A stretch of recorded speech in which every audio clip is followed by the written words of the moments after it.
இல்து பிரான்சுக்குள் போக்குவரத்து சீரடைகிறது. மே 8 வியாழக்கிழமையுடன் இல்து பிரான்சுக்குள் போக்குவரத்து சீரடைவதாக SNCF அறிவித்துள்ளது. மே 5 திங்கட்கிழமை ஆரம்பித்திருந்த தொழிலாளர் வேலைநிறுத்தம் காரணமாக கடந்த 3 நாட்களாக RER உள்ளிட்ட பல சேவைகள் பாதிக்கப்பட்டிருந்தன. இதனால் பல்லாயிரக்கணக்கான மக்களின் விடுமுறை பயணம் பாதிக்கப்பட்டிருந்தது. இந்நிலையில் நாளை வியாழக்கிழமையுடன் போக்குவரத்து சீரடையும் என தொடர்ந்து நிறுவனம் அறிவித்துள்ளது.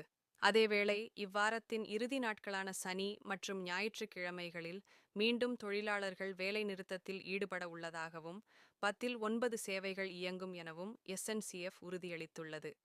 மேலும் TGV பயணங்கள் தடைபட்டிருந்தால் பயணக் கட்டணத்தின் 50% பணம் மேலதிகமாக வழங்கப்படும் எனவும் போக்குவரத்து நிறுவனம் அறிவித்துள்ளது.